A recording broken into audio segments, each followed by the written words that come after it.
Nouvelle fin de semaine, nouvel invité, Before by Rebecca, le retour.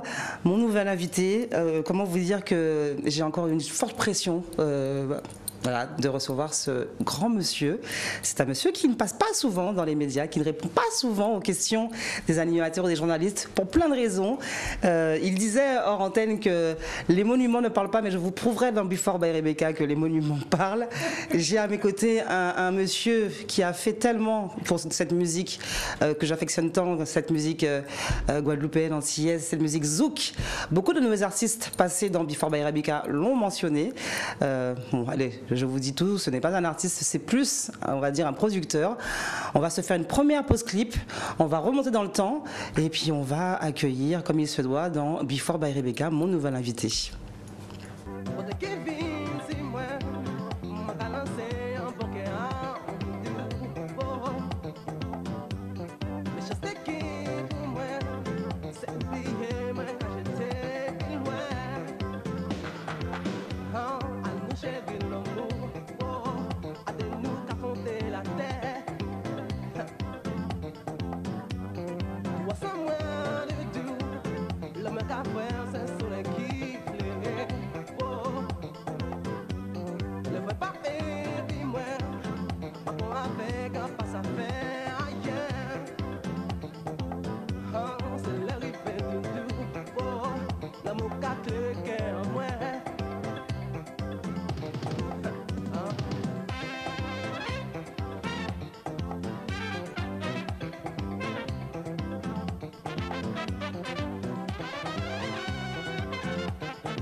Alors, ce qui est bien avec le fait qu'on commence avec ce titre de ce grand monsieur assis à mes côtés, c'est que Jean-Michel Rotin a été le tout premier invité de Before by Rebecca le 23 avril 2021 et je reçois aujourd'hui un monsieur qui a produit les premiers succès du groupe Énergie, qui a fait, on va dire, qui a révolutionné la musique zouk avec le groupe Énergie. Je vous laisse pas plus longtemps dans... Parce que... Je ne vais pas vous laisser plus longtemps dans le suspense. Monsieur Servilizo, merci d'être sur le plateau de Before by Rebecca. Et moi aussi, je suis content. Je voyais le visage tout le temps à la télé. C'est ça. Et maintenant, je l'ai à côté de moi. Alors, on se disait ça justement, qu'on ne s'était jamais croisés. Alors, bien sûr, moi, je connais le visage quand même. Mais on ne s'était jamais croisés en vrai. Et c'est assez marrant parce que j'ai quand même pu travailler sur pas mal de produits de l'ISO Music en promotion, en distribution. Et pourtant, c'est la première fois, en ce 18 février 2022, que je rencontre Servilizo en vrai. Il faut toujours une première fois. Hein. Alors c'est pour ça que le début de l'émission avait l'air comme ça un peu chaotique. J'ai dû boire, déposer ma bouteille, revenir à l'antenne parce que c'est juste un honneur pour moi. En plus c'est vrai que j'ai reçu un tas d'artistes. Alors on va se tutoyer, tu m'as autorisé à te tutoyer, donc on va se tutoyer. Bien sûr. J'ai reçu pas mal d'artistes, tu as vu les artistes de chez Lizo Music qui sont passés par ici. Oui. À chaque fois ils mentionnent, voilà. Alors tel titre, tel hit, ça vient d'où? De chez Lizo.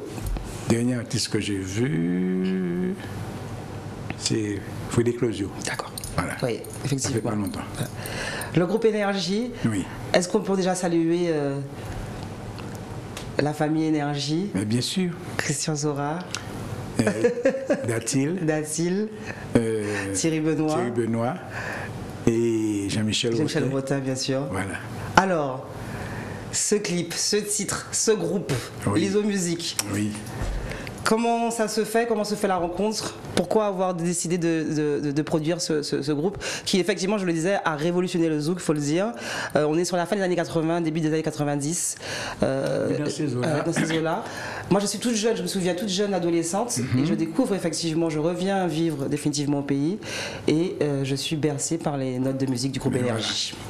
Eh bien, je suis arrivé à l'époque où ces jeunes-là aussi se cherchaient, hein, parce qu'ils voulaient, c'était déjà des musiciens, mais comment travailler, c'est quoi ça un studio, pourquoi, par exemple, prendre ce métier-là, parce qu'ils ne savaient pas quoi faire.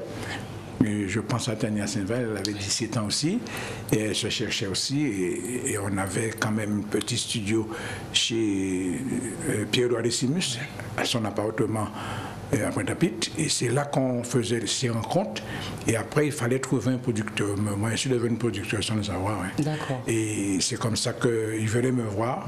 C'est tranche d'âge, c'est pareil, des trucs comme ça, donc on va vers l'ISO.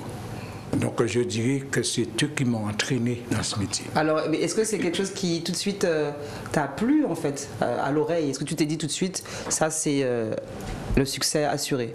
Déjà il y avait le programmeur Thierry Benoît qui avait une très bonne touche au piano et c'était ça l'essentiel. Et à partir du moment que l'album était bien programmé, après bon, ben, c'est l'interprétation qui comptait. Donc je connaissais déjà Christian Zora parce que j'ai eu le temps de jouer de la musique avec lui dans son groupe Maxès. Et puis, comment ça s'appelle, Datil, mais c'était pas Datil qui était bassiste parce que j'allais danser. Et puis le bassiste, je crois que c'était Mavunzi. Et le temps d'un dit, bon, les gens ont bien fait, ils font un petit danse, font un petit coup de basse, basse là, maman. Donc je les ai côtoyés. Et puis après, c'était Jean-Michel Rotin que je venais de connaître. De connaître, ouais. Voilà. Et là, il y a une petite anecdote que je vais raconter. Il faut y aller. Alors, quand l'album est terminé, le premier, donc il est venu tout seul pour chanter. Donc je l'ai positionné, bien à l'aise et tout. Et puis un moment, j'ai dû arrêter le studio. Et il m'a demandé est-ce qu'on a pris le courant. J'ai dit non. J'ai un problème, j'entends des bouts de papier, tu es en train de lire, je suis désolé. Hein. Il faut y aller. Là, il faut chanter, là. Et il faut chanter, fermer les yeux et faire ressortir ce qu'il y a dans le texte pour que les gens qui vont t'entendre, que tu puisses les convaincre. Alors, je lui ai dit non, Jean-Michel, il me semble que retourne encore chez toi, apprends bien le texte et reviens. Et il est revenu un mois après. Et quand il est revenu, il a descendu tout l'album d'un seul coup, sans papier, dans le noir, studio éteint tout. Et voilà la première anecdote de M. Cervellizo dans Before by Rebecca. On retrace l'histoire du zouk. Moi, c'est ce qui me plaît quand je reçois mes invités et qu'on parle comme ça de musique et de tous ces artistes qui ont fait le bonheur de notre musique. Alors, on a commencé par Énergie, mais j'aurais peut-être dû commencer par comment, effectivement, le jeune Cervellizo, je crois que tu as eu ton premier instrument de musique à 18 ans. Oui. Si j'ai bien lu la biographie que j'ai reçue, et comment un jeune musicien, on va dire, monte en grade. Eh bien, il fallait trouver quand même quelque chose à faire. À cette époque-là, il n'y avait pas grand-chose. Et à 18 ans, je suis en Sroie, et puis voilà, dans la commune, il y a un musicien, un chef trompettiste, M. Flavien Ferrand, il faut que je le dise, parce que ce monsieur-là nous a donné un sacré coup de main, nous les jeunes, et il a monté un groupe. Et moi, j'ai dit, bon, je ne sais pas jouer d'instruments, je n'ai pas les moyens d'acheter d'instruments, je serai percussionniste. Je reviens 2-3 jours après, il me dit, c'est trop tard, il y a déjà des percussionniste. Il est arrivé avec sa paire de congas. Il dit, là, mais, Wadombel, bah, mais.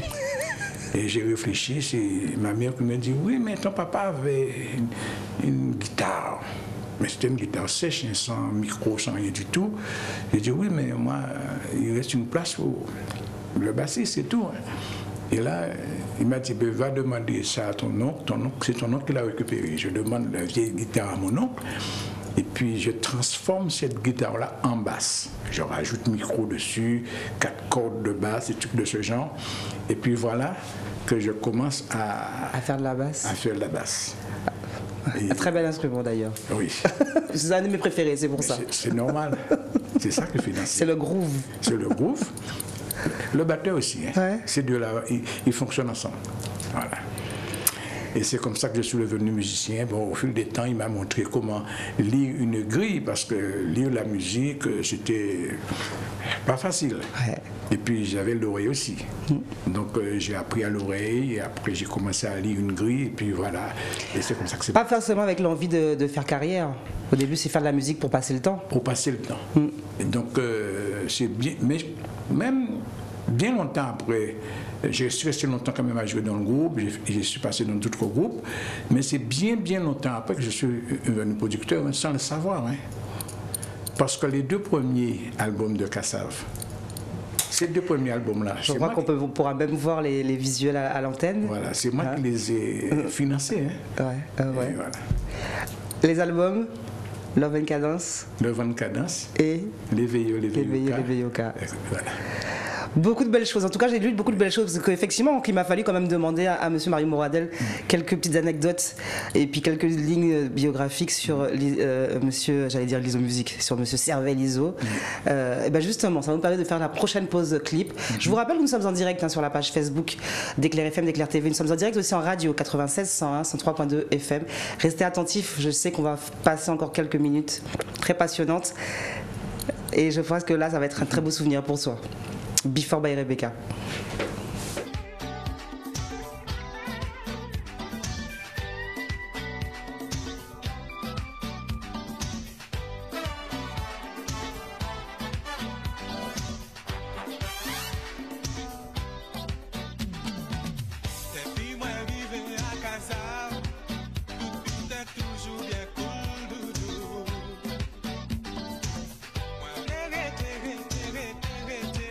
Sans jamais vous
Pourquoi suis-je si fière de recevoir aujourd'hui Monsieur Cervellizo? Juste parce que, si bien sûr on doit beaucoup à Monsieur Patrick Saint-Éloi et au groupe Kassav, à Georges Decimus et à tous ceux qu'on a vus dans le clip pour cette fabuleuse chanson Satisfaction, il faut savoir que derrière chaque tube, il y a des producteurs, il y a un producteur et en l'occurrence sur Satisfaction, il y a juste Monsieur Cervellizo. Mais oui. J'ai juste ça à dire. J'ai même presque envie de finir l'émission comme ça en fait. Pour moi, c'est... Ah ben, tout est dit dans une chanson comme ça. Les autres ne sont pas contents. Hein. Mais tout est dit. Enfin, on est sur, alors pour l'époque, on est sur une rythmique nouvelle. Oui. On est sur un crooner, parce qu'on est sur un Patrick Saint-Éloi crooner. Oui. On est sur les copains Kassav, parce qu'on voit bien aussi Jacob à la guitare à un moment. Tu me disais en antenne que Jean-Claude Nembro, c'était sa première fois avec Kassav. Oui, qu'il venait participer on revoit Serge Bourgeois dans les images. Oui. Et puis cette chanson est indémodable. C'est une chanson qui passe encore aujourd'hui sur les ondes, en soirée quand il y en a. Que Patrick aimait beaucoup interpréter. Mais oui. C'était la première fois aussi qu'il chantait sur un album. Oui. Donc c'était vraiment un moment, même moi quand je suis arrivé au studio, j'étais ébloui, je ne comprenais rien. Il y avait beaucoup d'ordinateurs aussi, pas d'ordinateurs, c'est-à-dire que tout était déjà, comment on dit, informatisé, c'était déjà la boîte à rythme, mais on entend la boîte à rythme. Et par exemple, le batteur qui était Philippe Drey, et tapait sur des pads. Ce sont des pads qu'on entend là, à la batterie. Et c'était vraiment un truc... Nous sommes en quelle année? En 1980. D'accord. Oui, c'est ça. Je ne dirais pas que j'avais que 2 ans. 1980, album Satisfaction. Ouais. Oui. Patrick Saint-Éloi. Et il y avait, en fait, le morceau démarrait avec la Noël et ça a continué en carnaval. Alors justement, comment on peut parler du succès de ce titre? Comment justement Cervellizo, qui mise sur l'affaire, j'ai envie de dire s'en sort en fait, et pourquoi avoir dit oui finalement? C'est-à-dire que j'ai toujours fait de l'expérience avec Pierre-Édouard. Et d'ailleurs, c'est Pierre-Édouard qui m'avait dit, Bon, Lizo, Georges Poconi disque, produit Georges. Et j'ai dit, mais pourquoi pas? Kassav existe depuis 2 ans déjà? Non, Kassav avait déjà fait 1, 2, 3, 4, 5, 6 albums. Mais 2 années d'existence, parce qu'on juge Kassav à 78 ans pour l'existence du groupe. Quand cet album-là est sorti, c'est sorti en même temps que Réminiscence. D'accord, ok, d'accord. Réminiscence, c'était déjà. Mais je prends une leçon aussi, ne me dispute pas. Moi-même, j'apprends. Donc,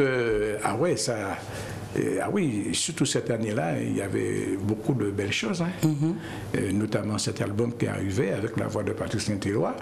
Donc, cette nouvelle voix aussi qui a marqué quelque chose. Et donc, j'étais vraiment content. Quand j'ai reçu l'échantillon, je suis allé sur une radio concurrente, Galaxy. C'était ça, même. Et puis, c'était... D'ailleurs, l'écouter seulement à la radio, le son que ça dégageait, et puis on a été aussi. Justement, pourquoi le son de Satisfaction est aussi phénoménal? Parce que... C'était nouveau. Il y avait la boîte à rythme, mais il y avait aussi, comment dirais-je, il y avait Jacob. Et enregistré en numérique, voilà. Et pour la première fois, le premier album entier qui a été enregistré, et j'oublie le nom du studio, mais c'était le propriétaire, c'était monsieur Dominique Blanc-Fancard. Et c'est ce monsieur-là aussi qui a produit Patrick Saint-Éloi au West Indies. D'accord. Et oui. Que des choses. Alors c'est bien parce qu'on apprend effectivement plein de choses avec les artistes qui viennent défendre leur création, leur musique. Mais quand on a le producteur, parce qu'il faut le dire quand même, un peu vulgairement, le producteur c'est celui qui met l'argent. Oui, c'est lui qui pleure quand ça n'a pas fonctionné aussi. Quand ça ne fonctionne pas? Il y en a beaucoup. Ah bon, Cervellizo a fait des flops? Ah oui, il y a eu beaucoup. Si quelqu'un dit non, c'est pas vrai, j'ai fait que des tubes. Non, c'est pas vrai. C'est-à-dire on mise sur quelqu'un, on joue. Et ça passe ou ça casse. Ah oui, j'ai eu beaucoup d'albums qui n'ont pas fonctionné du tout. Où j'ai même pas vendu un seul. Ah, carrément. Ah oui, je ne vais pas nommer le nom d'un artiste, mais j'ai un artiste où je n'ai pas vendu un seul album. Ok. Et qu'est-ce qui pouvait pêcher à l'époque? Est-ce que c'était par rapport à la promo? Est-ce que c'est parce que le milieu n'était pas aussi développé? C'est parce que la musique ne plaisait carrément pas au public? Moi, les albums que j'ai produits qui n'ont pas fonctionné, ça veut dire que je ne savais pas dire non. Bon, je dis, bon, ben, pourquoi pas, on va essayer. Mais il y a eu des fois où ça peut être l'interprétation, les morceaux aussi, la façon dont ça a été composé. Il y a eu plein de petites choses qui ont fait qu'il y a des albums qui n'ont pas fonctionné, mais il y a eu aussi des albums qui m'ont vraiment trompé. Je ne m'y attendais pas et puis je suis resté étonné. Je peux avoir un album? Oui, je peux même donner deux. Hein. Alors 2 albums qui t'ont trompé? Mais oui, dans le bon sens. Oui, bien sûr, j'ai compris ça. Sentimental, Annick et Jean-Claude. Ah ouais? Et puis Oussuela du groupe Miel. Miel. Je ne m'y attendais pas. Hein. C'est-à-dire que là, voilà, moi je me retrouve là comme une petite fille devant un monsieur qui me dit que c'est lui qui a produit Annick et Jean-Claude et Miel. On va se refaire une autre pause parce que j'ai envie de voir ce clip, j'ai envie qu'on parle de ce monsieur qui nous manque tant aussi, parce que c'est monsieur Cervellizo qui l'a aussi produit. On a eu une anecdote tout à l'heure justement par rapport à l'instrument de Jean-Claude Nembro où il a voulu le même. Mais oui. Il est venu voir son producteur, il a dit ah non, si Nembro dit ça, moi on fait ça aussi, on fait musique. J'étais obligé de l'acheter. Oui, c'était comme mon fils. Bon, je sais déjà de quoi tu parles, de qui tu parles. Je vous rappelle que nous sommes en direct sur la page Facebook d'Éclair FM, d'Éclair TV, en direct en radio 96 101 103.2 FM. On sera bien sûr en diffusion en télé dès ce vendredi soir 20h30 sur Éclair TV. Et puis bien sûr, on va regarder ce beau clip encore produit par monsieur Cervellizo.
Je ne sais vraiment pas si je pourrais tenir jusqu'à la fin de l'émission, Monsieur Cervellizo, parce que je suis en train de me rendre compte simplement que, ben voilà, vous avez produit encore une autre pépite. Keza, Gifloro, c'est une chanson dont on avait parlé aussi dans l'émission qui était consacrée à Frédéric Caracas, parce que c'est Frédéric, bien sûr, complice de toujours de Gilles, qu'on entend à la basse. Cervellizo, Lizo Musique, production, Gifloro, encore une histoire, encore une rencontre. Eh bien oui. Encore un artiste que tu as, on va dire, pouponné, protégé, accompagné. Enfin, tous ils étaient comme mes enfants. Hein. Mais Gilles, c'était vraiment celui qui habitait à la maison pendant longtemps. Et bon, comme il habitait Gourbert, bon, ça l'arrangeait pendant toute la durée de l'album, habiter à la maison. Et puis, ce morceau-là, le morceau qu'on vient d'entendre, c'est un morceau qu'il a dédié à Keza Nubré. D'accord. Voilà. Elle sera très heureuse. Mais oui. Car elle présente une émission sur Éclair. Ah bon? Le dimanche, à 20h. Voilà, bien sûr. Écrin politique. Et on se fait de la pub, on est corporate. Keza, Gifloro. Et là encore, hein, alors, on a vu effectivement ce titre d'énergie, Satisfaction, Break Saint-Éloi. Alors, tu sais que ça a été compliqué pour moi de choisir des clips parce que à chaque fois que alors, il y a des chansons qui existent, très connues, qui n'ont pas de clip. Mais il y a des chefs-d'œuvre hein, de l'ISO. Il y a des clips qu'on ne pouvait pas récupérer pour plein de raisons, entre autres de qualité, parce que des fois les clips sont un peu anciens. Voilà, tout à fait. Et puis en même temps, si on devait faire une émission avec tous les clips que tu as produits dans ta carrière, je pense qu'on fait une émission de 5 heures. Facilement. Oui, je crois bien, oui. Facilement. Parce qu'il y en a eu beaucoup. Ouais. Est-ce que tu as comptabilisé justement combien de titres, combien d'artistes, combien d'années de production? Alors, ça a commencé réellement parce qu'il y a des choses que j'ai fait avant que je sache que je suis un producteur. Et oui, c'est la vérité. Je vois le truc, c'est-à-dire que les gens sortent un produit, mais comme ils n'ont pas ni les moyens, il n'y a qu'à crier serveur. C'est exactement ce qui s'est passé. Donc, parfois, je voyais un autre nom, producteur, telle personne. Donc, ça ne me faisait rien parce que je ne savais pas ce que cela veut dire. C'est quelque temps après que j'ai compris, donc j'ai revendiqué mes droits. Quand je dis revendiquer, je ne suis pas retourné en arrière. Je dis non, ce n'est plus toi le producteur, c'est moi et tout comme ça. Mais toutes les choses qui ont été faites à l'avenir, donc j'ai revendiqué. Ça, c'est moi, ça. Alors, j'ai reçu, bien sûr, il n'y a pas longtemps, le fils de monsieur Henri Debs, Rico. Oui. Nous avons parlé de beaucoup de production. Alors là, on est sur une production un peu plus, on va dire, jeune, et puis lui, c'est plus dans la relève. Comment se passaient justement les relations entre Cervellizo, Henri Debs et puis même la fameuse maison Moradisc? Je n'appelais personne concurrent. Je les appelais collègues. Parce que je m'organisais pour ne pas avoir de problème avec quiconque. Bon, mais c'était, si on peut dire, c'était une concurrence un peu sauvage parfois. C'était très, très, très dur. Parce qu'en fait, les artistes, alors, c'est vrai que moi, en fouinant un peu sur Internet et en récupérant les clips, alors souvent, on voit un artiste une fois signé chez Lizo, une fois signé chez Debs. Enfin, il y en avait qui faisaient un peu le va-et-vient entre les productions, ou vous aviez vos propres artistes. Enfin, comment ça se faisait? Est-ce qu'il y en avait un qui volait les artistes à l'autre? Est-ce qu'il y avait des ententes aussi entre producteurs? Est-ce que, bon, je ne peux plus le produire lui, est-ce que tu ne peux pas le récupérer? Comment se passait la relation? Je faisais appel à aucun artiste. D'accord. Il venait tout seul. Et par contre, il y en a qui voulaient aller voir comment ça se passe chez Henri Debs. Il y en a qui sont partis ailleurs, qui sont revenus, sans que je leur dise quoi que ce soit. Par exemple, Gilles, j'avais un contrat de 2 ans avec lui. D'accord. Mais lui-même m'a dit, bon, Lizo, tu sais, je suis bien avec Jackie Dulis. Bon, je vais faire un petit moment avec lui. J'ai dit, ok. Au bout d'un an et demi, il est venu tout seul. D'accord. Et jusqu'à la fin. Donc, il y a eu d'autres personnes encore. Mais il y avait... Moi, je prenais un plaisir de lancer les tout nouveaux. Et même quand il y a eu le gros cas, j'ai dit à un moment, il faut que je produise un disque de gros cas. Hein. C'est pas normal, ça. Hein. Et là que j'ai pensé à Esner Boidieu. Et quand... Par contre, j'ai été le chercher. Ouais. Et quand il est venu, c'était le son Goka.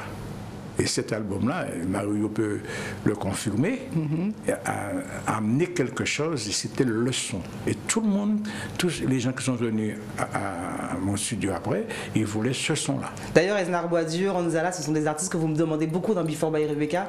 On va se faire un honneur aussi de parler de gros cas, parce que si on parle de zouk, on le sait qu'il y a aussi les racines du zouk. Voilà. Et il va falloir effectivement un peu fouiner avec ces artistes qui ont fait beaucoup pour cette musique antillaise. Oui.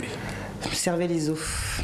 Alors donc je ne dirais pas que Henri Dep c'était mon concurrent. Je reviens parce qu'il y a eu très souvent où je suis allé le voir pour lui proposer des affaires, hein, parce que parfois il y a un truc énorme à faire ensemble. Et moi je mettais le... Pas que des choses locales, ça pouvait être des artistes aussi de l'extérieur ou pas? J'ai pas eu le temps de produire d'artistes extérieurs. Annick et Jean-Claude, c'était moitié guadeloupéen et Annick et Martiniquais. Donc c'était comme si j'ai produit les deux. J'étais au studio, dans un studio au Déochin en Martinique. Et là, ils ont su que j'étais là, ils sont venus me voir. Ils m'ont dit voilà leur marque. J'ai dit ok, j'ai écouté 2 secondes. Ok, je vous appellerai pour vous faire rentrer en Guadeloupe. Et c'est comme ça que ça s'est passé. Et en dehors de cela, qu'est-ce que j'ai fait? J'ai fait Anthony Gussi. L'album n'a pas fonctionné, mais j'ai bien aimé ce gars-là. Bon, Anthony Gussi de la Dominique, mais que nous avons adopté en Guadeloupe et qui est maintenant du côté de la Réunion. Voilà, j'aime beaucoup ce gars. C'est en nous aussi. Voilà, et qu'est-ce que j'ai fait encore? Enfin, j'ai produit du quadrille, mais c'était guadeloupéen. Mais je ne pouvais pas... oui, j'ai produit une guyanaise, Lydie Bélisaire. D'accord. Et parce que, comment s'appelle le responsable des RFO, nous avait invité Pascal Vallot et moi, donc on a été Pascal Vallot voir qui. Parce qu'il y a eu aussi Pascal Vallot. Ah oui, il y a eu Pascal Vallot. Enfin, il y en a eu beaucoup. Il y en a eu tellement. Enfin, moi, quand j'ai relu, même en cherchant sur Internet, je me suis dit, mais c'est fou comme ce monsieur. Alors, le nom, on le connaît, le visage moins, parce que c'est vrai que tu le dis, hein, que tu fuis un peu les médias, tu vas pas forcément te montrer. Par contre, il est vrai que les gens du métier, du milieu te connaissent très bien, bien sûr. Oui. Mais en fait, on est juste subjugué quand on voit l'œuvre de Cervellizo, de la production Lizo Musique. Et justement, tu en as tellement parlé que je suis obligée de te faire plaisir et de te diffuser le clip. On se fait une pause musicale. On rappelle que nous sommes en direct sur la page Facebook d'Éclair FM, d'Éclair TV et en radio aussi, 96 101 103.2 FM. Petit mix et on revient en plateau. D'accord.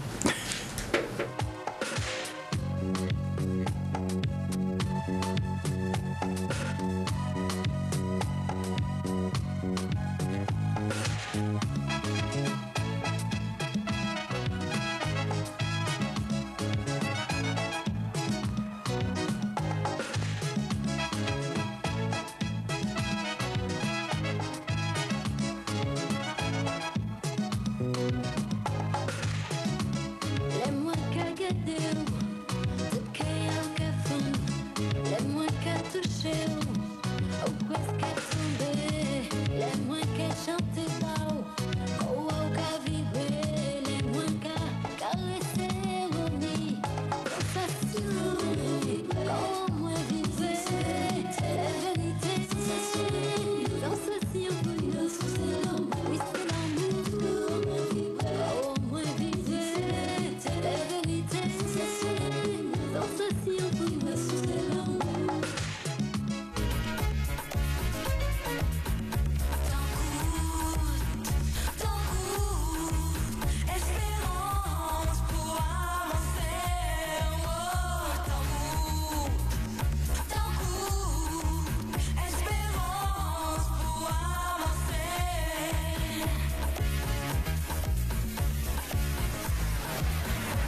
Alors, sur ce mix, on aurait pu rajouter tellement de choses. On aurait pu rajouter du Jocelyne Labille, Zouk Orchestra, on aurait pu rajouter du Zouk Time, il me semble, on aurait pu rajouter... Je sais pas. Servez l'ISO. J'ai pas fait de clip sur le morceau. Non, oui, je sais. Je l'ai pas trouvé. Non. C'est trop tard. Annick et Jean-Claude. Oui. Comme on dit entre nous, entre amis, comment te dire que ce titre... Oui. Sais-tu que ce titre est un coup de cœur, alors personnel, certes, mais un coup de cœur, enfin c'est un classique indémodable. Jusqu'à aujourd'hui, je pense que même que des jeunes de 20 ans connaissent ce titre tellement que les DJ le diffusent, que les radios le diffusent, et qu'en plus, grâce au fait que ce qu'on appelle Zouk Rétro fonctionne autant, marche, sentimental. Oui. Comment tu déniches un tel duo et que tu en fais, parce qu'il n'y a pas eu que sentimental, mais bon. On dirait que dans les classiques de Zouk, en tout cas, voilà, c'est le classique de Zouk. Alors, je suis en Martinique, au studio Narayadou, à Desrochers plus exactement. Et voilà que je vois deux jeunes personnes qui viennent me voir timidement. Un Guadeloupéen, Jean-Claude Porlon et Annick Charlec, martiniquaise. Et là, il me dit, tiens, voilà, nous sommes venus pour vous faire écouter notre maquette. Il dit, bon, eh bien, on crêchait au motel du phare, parce qu'on était pas mal, parce que mon studio n'était pas parfois assez grand pour faire certaines choses, j'allais à Martinique.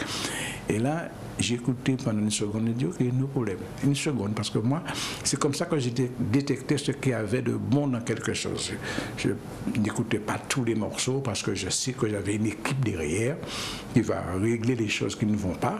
Notamment, cet album-là a été réalisé plus avec Gilles Flo, parce que quand je les ai fait venir en Guadeloupe, donc ils habitaient à la maison, et avec Gilles, nous avons concocté cet album. Il y avait un morceau qui n'a pas eu le temps de finir, mais on l'a bien fait aussi. Tendresse matinale. Ouais. On l'a fait pas avec un autre pianiste. J'ose même pas te demander de chantonner un peu la chanson, parce que non, je te ferai pas ça. Non, d'accord. Vous savez, producteur et pas chanteur. Ne me fais pas ça. Voilà. Alors, donc, et là, et puis quand l'album est sorti, nous sommes restés étonnés. Et quand mon épouse me dit un moment, bon, il n'y en a plus. J'ai dit, comment il n'y en a plus? J'ai quand même fait précis 10 000. Il m'a dit, oui, il n'y en a plus. Et après, c'est passé à 30 000. C'est passé encore. Il me semble, si on n'a pas atteint les 100 000, si j'étais resté encore dans la production, je pense qu'on serait arrivé à 100 000 exemplaires. Parce que ça n'a pas arrêté. Annick et Jean-Claude, et puis Lucia Rennes. Lucia Rennes. Que les moins de... allez, alors j'allais dire moins de 20 ans, mais j'allais dire les moins de 40 ans ne faut pas connaître. Parce que pareil, Lucia Rennes, enfin moi quand je revois ces images, je me dis waouh, mais j'étais petite fille. Oui. Et puis on s'amusait à imiter, on imitait Zouk Machine, tout ça, hein, mais on imitait aussi Lucia Rennes, bien sûr. Voilà. Alors Lucia Rennes, c'est une compatriote ansoise comme moi. Alors quand tu dis ansoise, dis bien aux gens que tu es Danse Bertrand. Ben, je suis Danse Bertrand. Je ne l'ai pas dit. Ça fera plaisir aussi à notre ami, collègue Ronnie Béral qui présente Feuille de match. Que je venais Danse Bertrand. Si tu as, non, mais tu as dit en soi, mais tu n'as pas encore dit que tu es Danse Bertrand. Chers téléspectateurs, radio, je suis Danse Bertrand. Voilà. J'habite au Lamentin. Mon corps est au Lamentin, mon cœur... Mais il faut que tu au Bertrand. Ah oui, c'est une petite commune paisible à vivre. On dit qu'en créole, c'est la chien quand j'appelle Patrick, c'est pas grave. Pas grave. Et comme diraient les Jones, Hans B. Et on sait que du côté d'Anse Bertrand, bien sûr, vous nous regardez par le biais de Éclair TV, Canal Sat. Nous sommes diffusés dès ce vendredi soir, 20h30. Et vous verrez, servez l'ISO. Alors, tu sais que sur les réseaux sociaux, parce que je suis déjà allée fouiner sur la page Facebook d'Éclair FM, Éclair TV, le mot qui revient, tu ne voulais pas que je t'appelle monument, mais le mot qui revient, c'est légende. Bon. On dira que ça, c'était une expression d'émotion. Oui, j'ai dit cela. Moi, tout ce que je sais, c'était comme si c'était une mission que j'avais à accomplir. J'ai accompli cette mission et puis il y a beaucoup de jeunes qui sont sortis dans la rue, qui sont devenus musiciens. Et en plus, je dirais, musiciens de studio, qui pouvaient jouer sur l'album de n'importe qui, ou chanter, etc. etc. Donc, pour moi, c'était une mission accomplie, j'allais accomplir. Tu sais qu'on a fait un grand bond et qu'on est resté longtemps sur Anse Bertrand, qu'on ne nous a pas mentionné ce titre aussi, hein, de Pascal Vallot, Belle Inconnue. Alors, j'ai reçu Pascal, alors il faut savoir que ça a été une de mes émissions les plus qui me restent chères, parce que beaucoup de personnes aussi ne s'attendaient pas à le voir dans Before by Rebecca. Il s'est livré. J'ai pu même moi apprendre des choses sur sa carrière alors que je pensais le connaître plus que ça. Tu nous parlais tout à l'heure de Lydie Bélizer. Oui. On sait qu'ils sont liés. Pascal Vallot. Il y a du sol hier. Monsieur Cervellizo, oui. Je ferai avec toi 1h30 d'émission, pas plus. C'est bon. Mais donne-moi l'histoire quand même. L'histoire, nous sommes invités par Karam, qui était le responsable de RFO. Jean-Pierre Karam, en Guyane, dans une émission. J'oublie le nom de l'émission, mais c'était une super. Je me souviens de cette émission-là, ouais. Et là, j'ai dit, Pascal, pourquoi pas, on va faire un tour. Comme ça, on va dénicher un artiste ou deux, on verra bien. Et moi, j'ai vu deux sœurs qui chantaient. Et il me semble que c'était les sœurs Tribord. Oui, les Tribord, Valérie et Marie-Paul. Et Marie-Paul. Et là, Pascal me dit, j'ai vu une autre personne. J'ai dit, ah bon? Nous n'allons pas dévoiler la vie personnelle de M. Pascal Vallot, s'il vous plaît, M. Cervellizo. Non, mais d'accord. Tout le monde sait, c'est comme ça que ça s'est passé. Hein. D'accord. Et puis, le lendemain, je vois Pascal et Lydie Bélizer. Ouais. Il m'a dit, Liso, je crois que c'est là. Hein. C'est celle-là qu'on doit retenir. Hein. Mais ce que je voulais savoir surtout, Hervé, c'est toi, comment se fait ta rencontre avec Pascal? Et puis combien d'années vous restez à travailler ensemble d'ailleurs? Très longtemps, parce que Pascal, quand je l'ai détecté, parce que guitariste, machin, ça m'a plu. Et je l'appelais.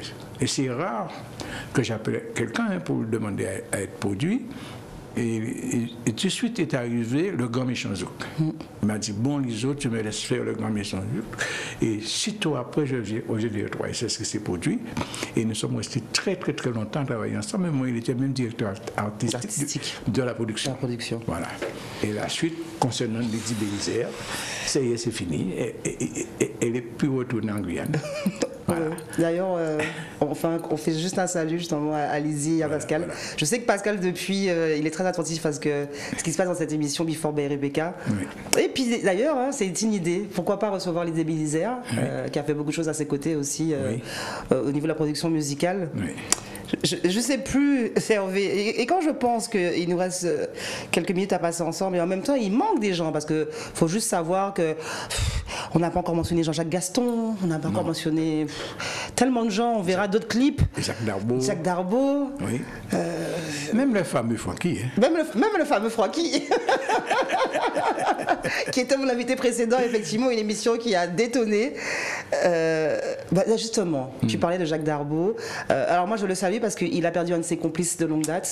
On a parlé de Charlie Sauvino il n'y a pas longtemps. Jacques est un grand ami, il a fait une très belle émission. Alors on l'a revu poète, voilà, Jacques et ses mots, Jacques et sa présence. On se fait une pause musicale et puis on revient en plateau dans Before by Rebecca. D'accord.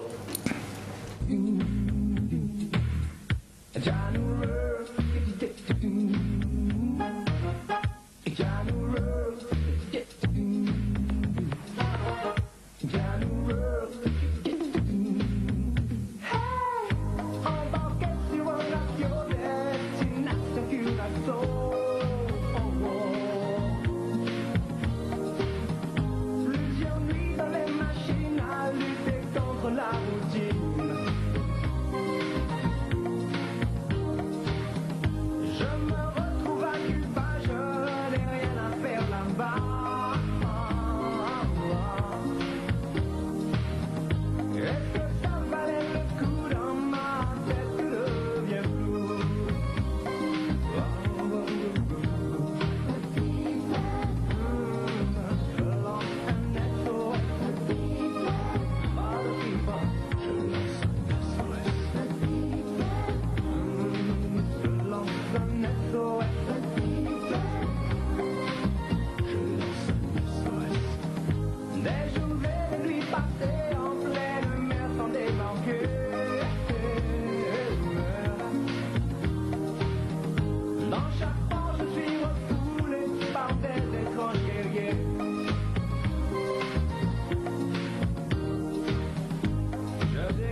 Fix, Boat People, un titre qu'on connaît moins, mais c'est encore du Cervé Liso. Oui. Jacques Darbo. D'ailleurs, il y a une chanson que je n'aime pas diffuser dans son émission à lui, et que j'ai retrouvée là, et que je me suis dit, bon bah allez, on fait honneur au producteur. Le morceau vraiment qu'il a propulsé, c'est Frégate. Frégate. Oui. Ouais. Non, mais je réfléchis parce que là encore. Non, tu sais pourquoi? Parce que là, j'avais vraiment le désir. Parce que il me semble que tu m'as dit avant l'émission que quand je sentirais que tu arrêteras de parler, c'est qu'il ne faudra pas forcément aller plus loin dans la discussion. Mais j'ai pas arrêté de parler. Tu ne veux pas parler de Jacques? De Jacques Darbo? Oui. Mais bien sûr. Ah bon, d'accord, je te laisse parler. J'étais à Paris pour enregistrer un album de Jean-Jacques Gaston. Et puis, je l'ai vu arriver avec Charlie. Et ils m'ont emmené, parce qu'ils étaient deux, leur maquette de Frégate. Ils dit bon, d'accord, no problème, bon ben je finis ça et puis on verra après. Ouais. Et j'ai produit cet album. Je ne sais pas si tout à l'heure tu m'avais répondu à la question de savoir est-ce que tu savais combien de titres ou d'albums tu avais produit, sur combien d'années et combien d'artistes? Ça m'est sorti de la tête. Bon, si je retourne à la maison, je vais trouver ça parce que j'ai un catalogue. La quasi-totalité, c'est sur le catalogue. Je peux trouver, mais je n'ai pas en tête. D'accord. Et puis pour les artistes, on peut dire que même si tu te partageais, on va dire, le gâteau avec Henri Debs, tu les as tous produits. Le gâteau Ben oui, quand je dis le gâteau, il y a la musique, c'est le gâteau, oui. Et puis il s'était coupé en, on va dire, en deux. Non. Sois plus clair. En trois, oui, parce que en plus. Sois plus clair. Mais non, mais quand je dis le gâteau, donc la musique, et puis il y avait donc trois producteurs. Tu vois, tu me fais bégayer dans mon émission. C'est pas non, mais il n'y avait pas que trois producteurs. Hein. Alors dis-moi, mais non, il n'y avait pas que trois producteurs, parce qu'on peut parler des Cellini aussi. Et moi, je trouve ça un petit peu dommage qu'on ne parle pas de Raymond Cellini. Raymond Cellini, oui, effectivement. Parce que Raymond Cellini, il a. D'ailleurs, quand j'étais jeune, le cercle culturel en soi, moi, il dit Maman Zombie, bah oui, moi, je fais partie, j'étais jeune dans ce groupe-là, produit par Cellini, il y avait un autre encore, que je prends des points 3. Tout ça, et c'est Raymond Cellini, sans compter encore toute une pléiade d'albums. Et puis il avait aussi déjà un gros studio qui était plus gros que le studio d'Henri Debs à l'époque. Okay. Quand Debs était en 16, il était déjà 24. Donc il a produit beaucoup d'albums. Il y a un dénommé monsieur aussi, comment il s'appelle, Mavunzi. Oui. Il y a même Corbin.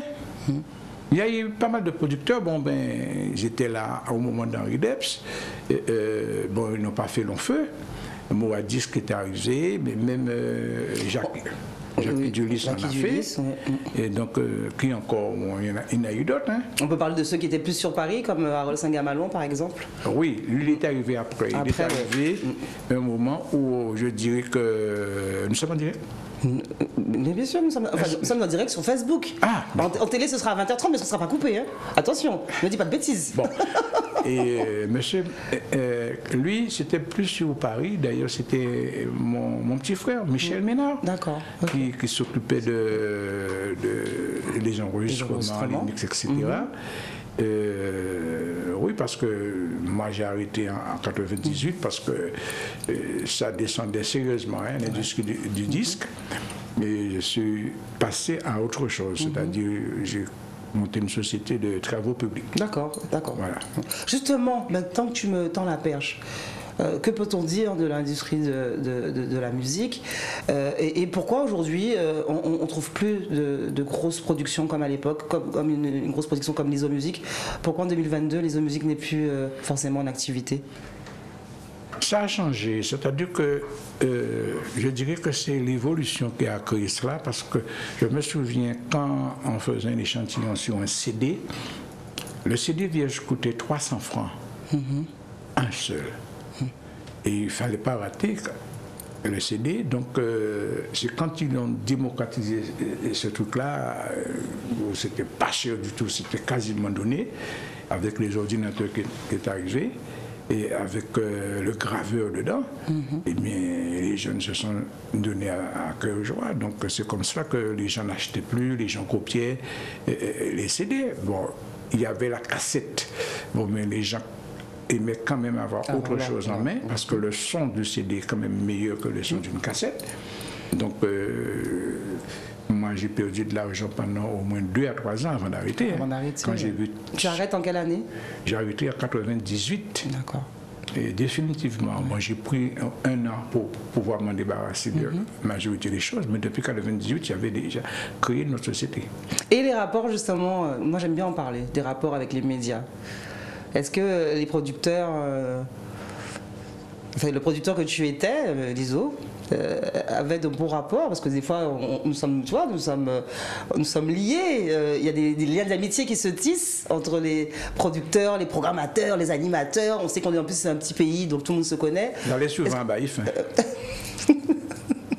Tu veux rendre honneur, tu veux faire honneur à Non, Éclair? j'allais souvent à Baïf. RCI qui était à la Tour Cécile, je faisais l'émission avec Gino. Ok, d'accord. Donc il y avait quand même un lien d'amitié. Et heureusement. Avec certains mais des médias. Ça va de pair, hein, parce que même à RFO, où j'étais pas le producteur primaire, mais les produits s'imposaient. D'accord. Oui. Les produits s'imposaient, donc qu'on le veuille ou pas, on ne pouvait pas faire un 31 décembre sans au moins 1 ou 2 artistes de l'ISO. Bon, quand il y a eu aussi cette émission-là, j'oublie, que Angèle Etienne faisait. Oui, Partition. Mais là aussi, j'étais là. Parce que bon, mais il fallait quand même mettre du contenu dans l'émission. Donc il m'appelait. Mais je dirais qu'avec les médias, surtout les petites radios, je les soutenais bien. Ouais. Pas financièrement. Il te soutenait bien aussi. Mais oui, parce que ça me faisait plaisir. Moi, les grosses radios, il fallait que je me déplace pour aller amener les disques. Mais les petites radios venaient eux-mêmes et puis ils bombardaient cela. Servez Lizo dans Before by Rebecca. Je vous rappelle que les diffusions de télé se font le vendredi 20h30, minuit 30, samedi 20h, dimanche midi 21h30 sur Éclair TV, sur CanalSat et SFR. On va bien sûr faire une nouvelle pause clip et puis arriver tout doucement vers la fin de l'émission. Mais je passe un si bon moment que je sais pas, je vais regarder si je te regarde pas un peu plus longtemps. Bah, je demande. Tu me fais rêver comme une mélodie. Tu es dans mon cœur. Oh, elle est dans ma tête, ma bohème musique. Réalité en ronde, tu me fais planer. Tu me fais rêver.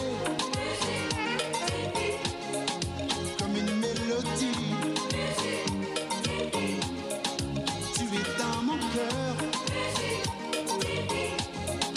mon soleil, le tam-tam de mon cœur caresse ma peau comme la musique sur un tempo magique.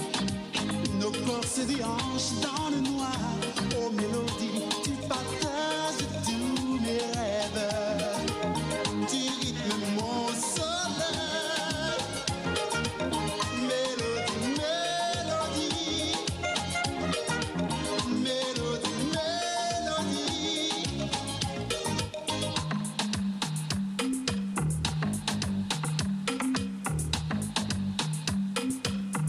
Tu es dans ma tête, tu partages mes rêves. Oh musique, mélodie créole de nuit.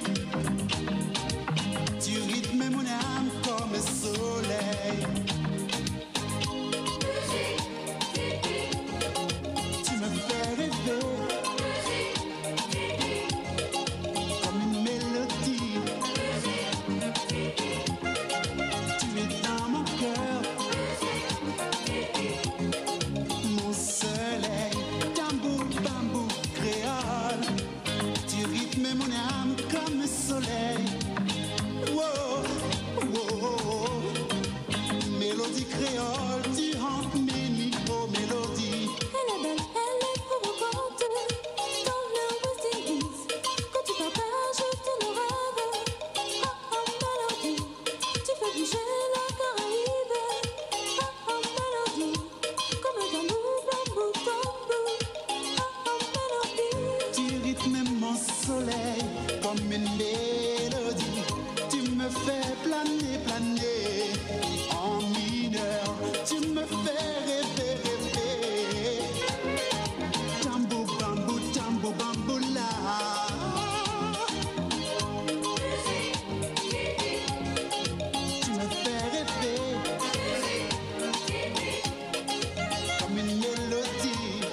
Donc ils sont là, alors on a les musiciens, on a les ingénieurs du son, on a toutes ces personnes autour de ces artistes, et puis il y a les producteurs, et puis bien sûr dans Before by Rebecca, vous, pour certains, vous êtes en train d'apprendre que c'est Hervé Lizo qui était à l'origine de ce titre, et on entend en plus la voix féminine de Tania Serval, Oui. avec qui tu as aussi travaillé. Oui. Alors justement, on va parler de Ramdam. Parle-nous de Tania, parce que Tania a participé à des concepts. C'était plus des concepts en fait Oui. au début. J'ai pas eu le temps. Donc un très intéressant. J'ai pas compris. Donc un très intéressant. Alors, j'ai trouvé les images, mais pas trop exploitables. Donc, Il y a le groupe NSI. NSI. Et puis après, il y a eu le groupe Vic In. Voilà. Je ne sais pas si on a eu le temps de faire un clip là-dessus ou des images. Alors j'ai trouvé les images, mais je sais plus pourquoi. Enfin, j'ai trouvé les images, mais Oui. je crois qu'elles n'étaient pas exploitables. Mais il existe des images, effectivement. Ah oui, j'ai trouvé des images de Viking sur une émission télé. Ah, d'accord. Pas forcément de clip. D'accord. Et c'est eux-mêmes qui ont voulu former leur petit groupe. Alors, parle-nous justement, parce que quand tu dis Viking, bon, ça parle peut-être pas à tout le monde, pour ceux qui ont oublié, Viking et NSI, parle-nous un peu des concepts. Alors, NSI, c'était un concept par Pierre Decimus, qui profitait pour projeter des artistes, pas encore connus. Et Vic In, Very International Cadence In, j'ai bien dit. Et là, c'était un petit concept qu'ils avaient fait entre eux, les Caracas, les Floraux, Tania, Grijaquet, et Willy Salcedo, Joseph, lequel qui avait encore? Je sens que tu ne veux pas être face au micro. Oh. Tu es tellement ému toi-même de te souvenir de tout ça. J'ai toujours peur du micro. Hein. C'est pour ça qu'on pas chanter. Maintenant, les micros ne tremblent plus devant moi, mais j'ai toujours eu peur des micros, ça c'est vrai, je l'ai dit. Et puis voilà, j'étais un petit peu surpris parce que nous étions en tournée avec Franklin Instant à Paris. Quand ils m'ont présenté l'album, j'ai dit oh oh. Et c'est ce jour-là aussi que j'ai créé ce duo Caracas-Bruta. Bruta. Parce qu'il y avait tellement de disques à produire à cette époque-là. Et puis, on a l'impression aussi que les musiciens, alors souvent on se le dit, nous quand on prépare l'émission à Éclair, que on n'aura plus jamais ça, on n'aura plus jamais ce son, on n'aura plus jamais cette envie de faire de la musique. On a l'impression qu'en même temps, les musiciens à l'époque, ils faisaient de la musique tout le temps. C'était pas par rapport à un calendrier ou par rapport à une envie, c'était tout le temps. Oui. Tout le temps, ils étaient en studio, ils créaient entre eux, ils échangeaient. Oui, parce que ça fonctionnait bien. Quand par exemple maintenant j'entends ce sont des morceaux qu'on achète sur les réseaux, bon, mais avant oui voilà c'est ça, parce que maintenant on peut effectivement acheter une composition, et on la télécharge et les gens voulaient l'album, parce que l'album pour eux c'était comme un souvenir, quelque chose. Donc quand je vois la quantité d'albums qu'on pouvait vendre un 24 décembre, je dis, mais c'est incroyable. Juste pour que les gens aient la musique à la maison et puissent faire la fête. Et puis c'était les grandes vacances, et surtout pour la fin d'année, c'était les plus grosses ventes. Hein. Mais quand je dis grosses ventes, c'était vraiment des ventes. Moi, je serais intéressée d'ailleurs, je lance un appel, je serais intéressée par des gens qui auraient des vinyles et des albums encore.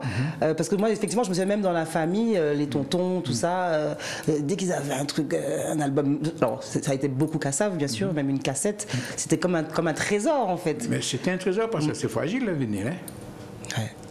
Ça se cassait, et puis ça t'est qu'à rayer aussi surtout, parce qu'on se faisait beaucoup trapper nous quand on était petits, dès qu'on touchait les vinyles de tonton ou de papa ou de maman ou de tati. Et une fois que c'est rayé, c'était fini. C'est rayé, c'est fini. C'était acheter un autre vinyle, donc les gens achetaient beaucoup, c'est pour ça que ça tournait non-stop. Et puis je rentrais par semaine une tonne de vinyle. Quand même.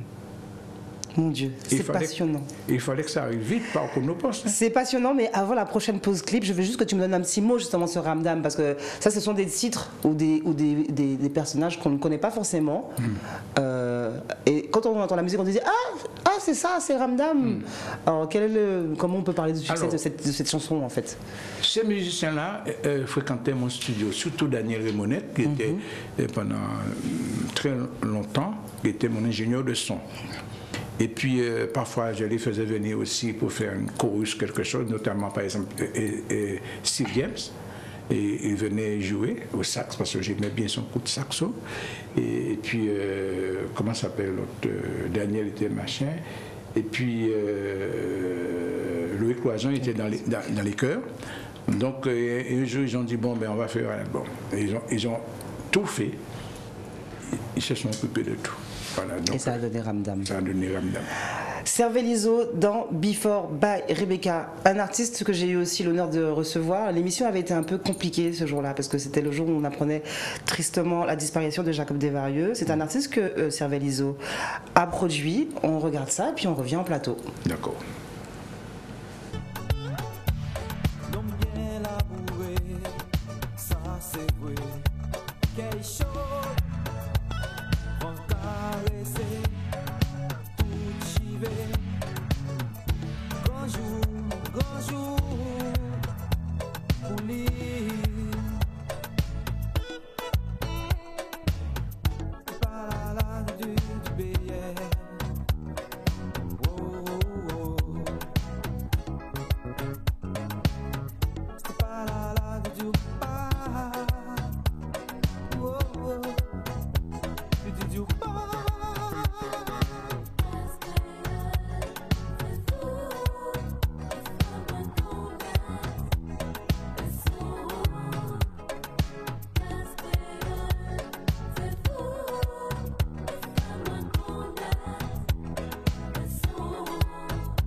Alors avec ce titre-là, tout le monde est obligé de se remémorer justement cette époque des transports en commun et qui avait le gros son comme dans les discothèques. Oui. Et quand tu allais, je sais pas, visiter ta famille, tu faire tes courses, tu étais obligé d'être, en fait, c'était bien aussi, c'était un moyen de promotion pour vous aussi les producteurs. Promotion, et puis nous on s'organisait, je dirais que quand je dis nous, moi je m'organisais, par exemple, il y avait des cars où je leur donnais des échantillons et tout, et j'équipais même leur car. Hein. Ouais. Et donc vous donniez aussi les titres en exclusivité aux chauffeurs. Bien sûr, parce que moi j'ai besoin de vendre. La personne, par exemple, qui va faire Pointe-à-Pitre de Basse-Terre, dans le car, qui écoute ma musique, bon ben tout de suite le lendemain. Il y a quoi au magasin disque, voilà, bon ben on a enquêté ça, etc. En sachant que Lizo, producteur, mais j'ai cru voir aussi que Lizo a été aussi gérant de magasin. Quel gérant de magasin. Lizo, ne me dis pas comme ça en direct. Gérant de magasin. Non, tu n'as jamais géré de magasin, tu as fait que de la production. Gérer mon magasin? Oui, mais c'est... Ah bon, parce que je n'avais pas compris. C'est sans radio. Oui, j'avais 2 magasins. Voilà, 2. Voilà. Tu as senti que mon cœur m'a failli s'arrêter. Oui, j'étais gérant de 2 magasins, j'étais aussi distributeur. Oui, distributeur aussi. Et j'avais un local où c'était... Bon, pas que mes albums, je distribuais beaucoup d'albums. Hein. Ça veut dire que moi, quand je voyageais, je prenais la distribution de tel ou tel orchestre, etc., ou tel distributeur, pour distribuer sur place. Hein. Cervelle Lizo Musique, ce sont plusieurs années de production, d'accompagnement de nos artistes que nous avons tant aimés, que nous aimons tant toujours. Des musiques, on l'a vu, on n'aura pas tout passé. Des musiques qui restent intemporelles, qui restent des grands classiques de Zouk. Tout s'est arrêté en 98, puisque la production n'était plus aussi... Enfin, moi, parce que j'étais le premier à arrêter, hein, parce que les autres producteurs ont continué encore un petit peu, jusqu'à ce qu'à un moment, il fallait qu'ils s'arrêtent, parce que c'était vraiment trop... Pas assez, vraiment pour faire vivre quiconque. Voilà. Ouais. Et aujourd'hui, justement, alors, quels sont, j'ai envie de te dire, quels sont tes souvenirs? Qu'est-ce que tu... bon, je ne vais pas dire regrette, on peut pas avoir de regrets, mais quels sont tes bons moments? Alors après, un bon moment, il n'y en aura pas, mais... J'ai passé de très, très bons moments dans les studios où je ne voyais pas. Et pourtant, le studio... Et dans ma cour, la cour de ma maison, ce que veut dire que je fais 3 mètres, je suis déjà dans la maison, et je sors, je suis dans le studio. Eh bien, je rentrais à 5 h du matin pour dormir. Et à 10 h, j'étais déjà debout pour retourner au studio. Donc, parfois, comme il y a des musiciens qui vivaient en France, notamment les sections de cuivre, etc., j'avais besoin d'eux. Au lieu de les faire venir, je préférais partir avec ma bande sur les bois et aller les enregistrer dans un studio à Paris. Mais comme je partais avec plusieurs albums, donc je pouvais passer un mois à Paris. Donc j'ai resté très longtemps sans voir les enfants, ma femme, etc. Donc, mais c'était une autre vie. Une autre vie. On vit la nuit. À toute vitesse, quoi. Tu prêtes l'oreille à ce qui se fait aujourd'hui dans la musique, à ce qui passe en radio aujourd'hui? Oui. Tu aurais quelque chose à dire? Moi, j'aime beaucoup la façon dont les jeunes maintenant ont modifié un peu le zouk. Et il y a des gens qui donnent toutes sortes de noms, mais moi j'entends cette consonance zouk derrière parce que j'étais là quand le zouk a pris naissance. Je sais qu'est-ce qu'ils ont. Et puis de toute façon, quand on a lancé Énergie, quelque part on se retrouve dans le même, la même sphère quelques années plus tard. Et la façon dont ils chantent maintenant, moi j'aime beaucoup. C'est pas resté d'une façon tradition. À un moment, on était fatigué avec ça. Je prends le cas de Wana. J'aime beaucoup la façon dont ce gars-là, il a modifié la musique. Et quand j'ai vu que son père a chanté avec lui, alors là, ça m'a vraiment fait plaisir. Voilà. C'est la transmission, en fait, justement. Voilà. Cervelle Lizo, tu as eu le temps de transmettre, toi? Je fais que ça. J'ai toujours transmis, j'ai jamais rien gardé pour moi parce que si personne ne m'avait montré quoi que ce soit, je n'aurais pas pu montrer aux autres. En ce moment, je donne des cours d'ingénieur de son. D'accord. Et là, et surtout sur la nouvelle technologie qui est le numérique, et ça n'a rien à voir avec l'analogie. C'est un super son, hein. Mais le numérique donne tellement de possibilités. Donc, je suis en train de... Il faudrait qu'un de ces jours on reçoive effectivement dans Before by Rebecca ces ingénieurs du son aussi qui font, on va dire, qui sont un peu la dernière, tout à fait. Le dernier maillon de la chaîne, Voilà. et qui font un Mais travail ce sont des formidable. musiciens, les ingénieurs. Ce sont des musiciens effectivement. Parce que s'ils ne sont pas musiciens, ils ne pourront Ils n'ont pas l'oreille en plus. faire une bonne balance avec surtout une section de chœur. Parce qu'il y a des gens qui chantent pied juste, d'autres un petit peu pas très juste. Il faut savoir mixer ça. Et on n'entend pas les notes fausses. Les fausses notes. On arrive sur la fin de l'émission et voilà, c'est mon coup de cœur personnel, j'en ai toujours un dans chaque émission, parce que cette chanson pour moi représente le zouk. Cette chanson pour moi, et voilà, cette chanson, je sais même pas quoi te dire, mais c'est une chanson, c'est the chanson, produite par Cervelizo. On regarde ça et on revient en plateau pour se dire un petit au revoir. Eh oui, même toutes les...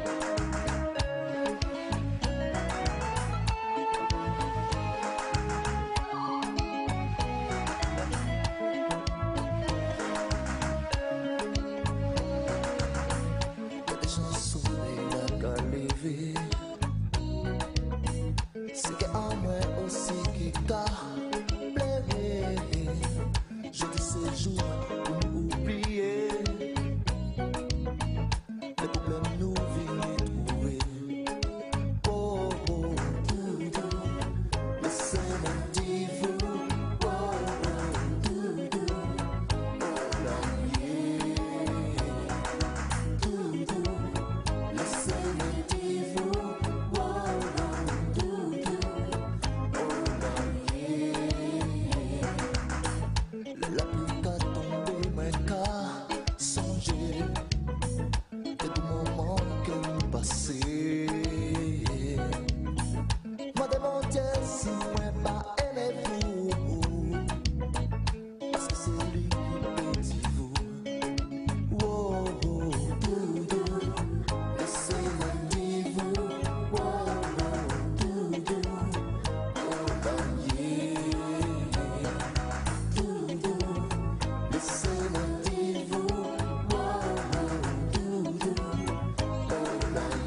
Chez moi, Eric Bouta, l'ISO Musique.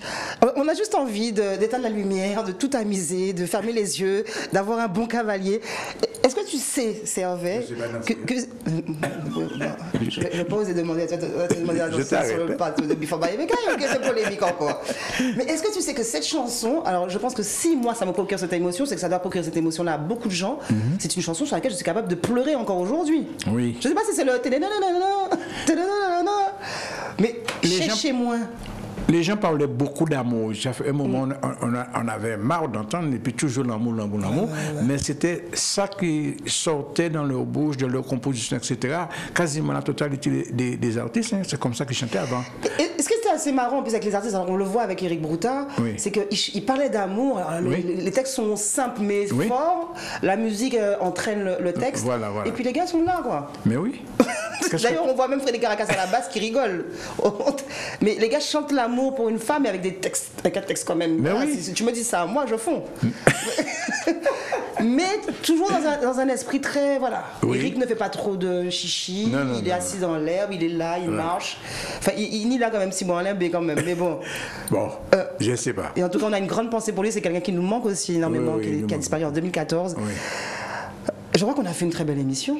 À mon avis, oui. Je suis vraiment content. Bon, on n'a pas eu le temps de parler de tout le monde. Bon, ben, je leur demande de me pardonner. J'ai pas fait exprès. Il y avait le temps. Il y a le temps. Et puis, c'est des choix de clips. Voilà. Alors, moi, je retiens aussi un titre qui a été fait, par exemple, parce que j'ai découvert, que je ne savais pas. Je crois que c'est un titre Les Roses, produit par Péridor Décimus, chanté par Ralph Tamar.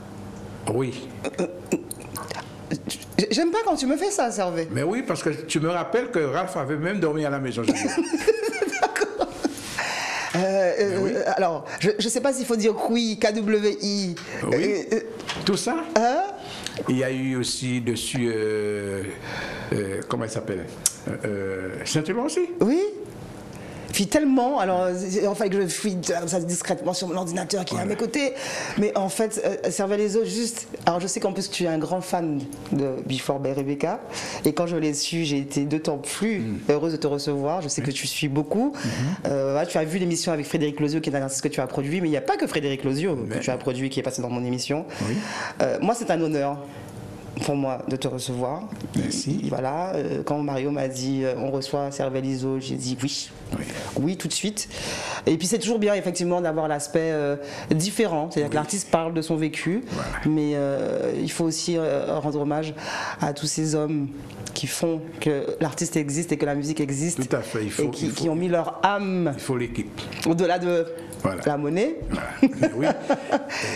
Et puis des gens qui sont profondément, de la Guadeloupe, Danse Bertrand, et qui continue à jeter un œil sur tout ce qui se passe. De Massieu en plus. Bien sûr. Voilà. J'ai même pas été né à Massieu, je dirais à Pressec. Pressec, c'était un petit endroit pas loin du Vélodrome, c'est ça même de l'hippodrome, j'allais dire boulodrome, putain, hippodrome. Donc, je suis fier de l'être, même si les gens disent oui, Massieu, mais Massieu, c'est un très bel endroit. En tout cas, Cervéliso vient de Massieu, Danse Bertrand. Il a fait, pour moi, c'est un monument, c'est une légende de la musique de Guadeloupe, mais pas que de Guadeloupe. Il a produit les plus gros artistes de Zouk et les premiers albums, il faut le dire, de Kassav. Il a arrêté sa carrière en 98. Il était avec moi dans cette émission, dans ce Before by Rebecca. J'en suis vraiment honorée, vraiment. Quand je me vois comme ça, être tout émoustillé, c'est vraiment de l'émotion, parce que qui aurait dit que dans ma carrière de journaliste ou d'animatrice télé, que j'aurais pu rencontrer un homme comme toi. Il n'y a pas que moi que tu as reçu. Mais il n'y a pas que toi, mais c'est ton émission. Laisse-moi te rendre hommage. Cervéliso dans Before by Rebecca. Je vous rappelle que vous pourrez voir cette émission en télé ce vendredi à 20h30, minuit 30, samedi à 20h, dimanche midi 21h30. L'émission est mise sur YouTube le lundi, et puis après vous la reverrez multi-rediffusée en télé. Cervéliso, encore merci. J'espère que cette émission-là, comme beaucoup d'autres, va vous plaire. Et puis je vous donne rendez-vous avec un nouvel invité. Je sais déjà qui c'est, parce que c'est quelqu'un derrière qui je cours d'ailleurs, et je lui lance un message volontairement. Je t'attends le 25 février. Oui, toi qui me regarde et qui suit aussi l'émission. Cervéliso, encore merci beaucoup. Bon week-end et puis prudence. Merci Rebecca, merci Mario, merci TV Éclair. J'ai toujours été là avec TV Éclair. Hein Mario? Hein?